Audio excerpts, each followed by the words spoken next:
I am serious. And don't call me Shirley. You're killing me, Smalls. Here's Johnny. Hasta la vista, baby. Say hello to my little friend. I'll be back.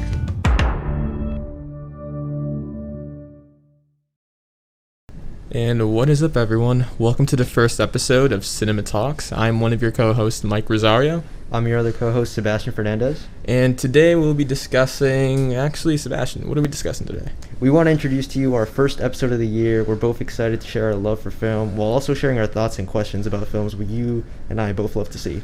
Yeah, so just to give you guys a little background about what this show is about. Obviously, it's in the name and the title. CinemaTalks, we're talking about movies. So maybe we'll go into shows later on, but as of right now, we're talking about all different types of movies. Horror, superhero, drama, indie. I mean, any movie we could watch and find. So before we head into our first movie we're to talk about, we're always going to give a little background about ourselves. Sebastian, you want to go first? Yeah, of course. So my name's Sebastian. I go by Seabass to a lot of people. I'm a senior at Sleepy Hollow High School. And my favorite genre of film would have to be psychological drama. My favorite movie, in fact, would be Whiplash, directed by Damien Chazelle. And the reason I love this movie is it's because it depicts the struggle of a person sharing a quality of their life that they are so passionate about. And this is one of the things that I've been having trouble doing with an art form that I want to connect to myself and other people, and it's been a real challenge. And I want to express my love for film to me and you, and this is what this show is all about. Wait, Seb, before you continue, why is psychological thrillers your favorite genre? What is it for those people who don't know? A psychological drama would have to be a man versus self conflict in the film. So in a lot of films, psychological drama would be a person struggling with themselves internally. So for those audience members that don't have an idea of what it is, a couple movies like that obviously are Whiplash, Joker, Black Swan would be. Black Swan, yeah, Natalie Portman does a phenomenal movie. We're definitely going to talk about that in the future. But before we do that, Seb, real quick, what got you into film? Well, it wasn't until I met Mikey where I actually discovered my passion for film. Before that, we actually did make a couple of dumb videos and projects for school. Our first actual film that we made together was an adaptation of The Diary of Anne Frank. Yeah. Yes. It was actually we turned the character of Anne Frank into a boy, Frank Anne, and we set the stage in America. Yeah, and honestly, yeah, that movie was not good. It was funny just because how bad it was. It was an atrocity, yes. But it's what started our passion for film, honestly. Exactly. What got me into film, actually the grade before that, in 7th grade. Shout out to Miss Emmerich, she's my English teacher. We had our first book project, and I've had book projects in the past too, like 6th grade and I believe 5th grade as well. But in 7th grade, we were given the option to make a film. And obviously, that stood out to me more than creating a diorama or creating journal entries, which I hate. So if any teachers are giving journal entries to their students, please don't do that. It's just a waste of time. We are creative, more creative than just writing random words like we already do in English class. Anyways, so yeah, I believe the book I did it on was a short story from Edgar Allan Poe, The Telltale Heart. I believe it's about the narrator. He's kind of unreliable, and he's talking about his murder. And yeah, so I grabbed my group buddies, and we created the film. And I shot it, I directed it, and I was one of the actors, and I just had a great time. So when I got the opportunity to do it in 8th grade again, I grabbed Sebastian, and I forced him to be my partner because we weren't friends right at the moment. And we created a couple films, and had a great time. And the rest is history. Right now, we're both trying to go to college we're trying to go to film schools. Exactly. And that's the goal, and hopefully we achieve that. Yes, so the first film that we have today... Wait. Before we get to that, we're both rising seniors at Sleepy Hollow High School, if you guys didn't know. And my favorite genre, I'm going to have to say, horror movies. I don't know, I like to get scared. Even by myself. I watch it by myself. Like, people think I'm a demon for that, but you only live once. And my favorite movie is going to have to be Actually, ironically, it's the first movie we're talking about today, Get Out, directed by Jordan Peele. Yes. And he also won the original screenplay Oscar for that movie. And Sebastian, you want to give a little synopsis of that? Yes, so Get Out is about a man. He is in an interracial relationship, and he's going to experience one of the hardest interviews of his life, meeting his girlfriend's parents. Like, how terrifying is that? Yeah, I know. I did that a couple times with a couple different girls. And it's definitely not the best thing to do. It's definitely very scary. And, of course, as the weekend plays out, a lot of weird things start to happen that change both Chris and his girlfriend's lives forever. Yeah, also spoiler warning for those who haven't seen the movie. Yes, we're reviewing the entire movie. We're going to talk about every detail and reference. Yeah, so we're going to get very in-depth. So if you haven't seen the movie, like, stop listening to this. Please. Go watch the movie and then hear a repeat later on in the week. But anyways, to kick it off, Seb, what was your expectations for the film? The first time I saw Get Out, I was pretty skeptical about how good the film could turn out. I mean, up to this point, Jordan Peele was known for his comedy skits on Comedy Central. Who would expect him to turn to the horror genre? It's like if Michael Jordan started swimming or started something, swimming. or exactly. playing baseball, which didn't turn out that well. Exactly. So nobody really expected this to turn out very well. Yeah. My expectations, same thing. Actually, I didn't know anything about film at the time. You know, I just went to watch the movie because my mom forced me to, and she forced me third wheel with her boyfriend.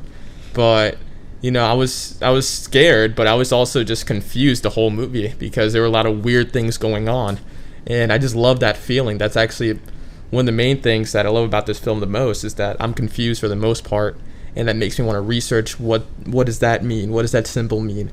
Why did he put this in there? And that's something I love about film, and incorporating different symbols and allusions and references to history or, you know, books. And that's what I love about it. Seb, just tell me a couple things you love or hate about the film. Right off the bat, the opening tracking shot of a man getting kidnapped in the beginning was one of the greatest intros in a movie of all time. The music playing in the background, Run Rabbit Run, was actually a song released during World War II, which was made to poke fun at Germans. The original lyrics were actually Run, Adolf, Run. And I have no idea why Jordan Peele decided to put that in there. So after that opening tracking shot, we were introduced to Chris. So right off the bat. Yeah. Actually, wait, are you sure that was the song? Yeah, Run Rabbit Run.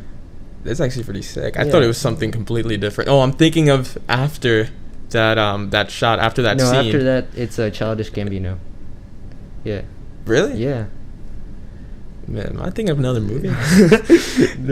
I remember there was a Swahilian song that's embedded into... It's not the introduction, but it's right after that scene. The credits. Yeah, the opening credits opening where it's like... Yeah, something like that. And it was just like the lyrics were in obviously different language. And they were saying something like, get out, get out, get out. And that was something very, you know, specific and just interesting about the film. You know, that's one thing I love about this film. It has many things like that. Just to get into the symbolism, we'll just skip a little ahead right now. But, you know, Jordan Peele, before this, he never created the movie Us. But, you know, we got Us, and that was a fantastic movie as well. Definitely talk about that in the future. But, you know, he loves to put in Easter eggs in his films. One of them, actually, is the scene where all the parents' friends are arriving to the house. And they all come in black cars. So obviously, you know, if you're inviting people to your house, they're not all gonna have the same colored car. But this is a very specific detail Mr. Peele, what do I call him, Mr. Peele? Jordan Peele put into his movie, and you know, that was just obviously symbolizing the fact that all the Caucasian friends, they're trying to this is like spoiling the whole movie. I don't care. You know, they're trying to get a black body. And that's what the main, you know, thing of the film is. Seb, you want to just spoil the ending just in case? I just want to point out during the scene, while all the Caucasian guests are actually meeting Chris doesn't actually know that they don't care about his personality or anything. They're looking more at his body and his physical attributes. He's actually being put up for auction. His body is being put up for auction, and it's terrifying. They play bingo over his body, and the winner gets to keep the The body, yeah. Another reference to slavery is Exactly. actually during that auction, which is when the father of Chris's girlfriend, he has a photo of Chris on a stand, or what's that art thing he called where like people put the art painting? Diesel? Yeah, a diesel. Easel. Oh my god. Yeah, he has a photo of Chris on an easel, and then all the other people, they're quote unquote playing bingo, but they're holding it up in like kind of formations, and that's a reference to just how they did slave auctions back then. And that's another piece of interesting information that I found quite beguiling to me. Seb, you want to talk about another? Yeah, something else I found actually very interesting that relates to history. Rose's father actually gives him a tour of the house, and during the tour, he points out a photo of his father, and he says that his father was actually beat by Jesse Owens in the 1936 Berlin Olympics, where Adolf Hitler was actually present. And Rose's father says that he almost got over the defeat, which clearly means he still has a grudge to hold several years after, which is the main reason he starts, abducting these African American bodies, exactly. male bodies. Adding on to that, I don't actually. There's this famous running scene from the movie Get Out, where the guy's running just straight at the camera, and then just makes an at like a right, and that was a big meme during the time of the movie, I believe 2016. But that's the father. That's Rose's grandfather. Obviously, just it's a hint to him, like running and beating Jesse Owens. That's another hint. So got anything else? We could talk about some alternate endings. Peele in several interviews said one way he actually wanted to end the movie differently was to show Chris actually getting arrested at the end, being captured by policemen, and him being framed for the murder of everybody in the Armitage house. It's more realistic, right? Exactly. He wanted to show these racist remarks against African American people during this time. But he ended up going with the happy ending to give us a more pleasurable feeling as we leave the movie theater. There was also I was watching another interview with him too. There was another alternate ending. Actually, that alternate ending Sebastian just mentioned, it is on demand, I believe. There's another. Yeah, if you click on that, watch the alternate. It should be on YouTube as well. But another way Jordan Peele wanted to end the film was when after, I believe. It was at the end where, there's no cop that shows up or anything. But Chris, he's still stuck up. Wait, hold on. All right, this is like very... Hold on, this is very specific. Seb, talk about something else. I think I know what you're talking about. So it's like... Throughout the movie, Chris is actually communicating with his friend Rod back at his house. And Rod is actually investigating what's going on with all these disappearing of African American males. And Rod actually, at the end of the movie, he finds Chris in the Armitage community in the neighborhood. Yeah, and Rod yells, "Chris!" And Chris turns around and is like, "Hello, Moy." Yeah, hello. And which would obviously imply that he has been captured and the process has completed and been executed properly. Yeah, I don't know. I had a brain fart. I couldn't think of that. But it's okay. We're both very nervous right now. Yeah. But you want to talk about some other just film aspects about the film? How do you like cinematography and stuff like that? The cinematography, especially in The Sunken Place, which was where all of the victims go after they have no control over their body. It's very terrifying. It's you're basically surrounded by a dark void. And you have no control of what you're doing anymore.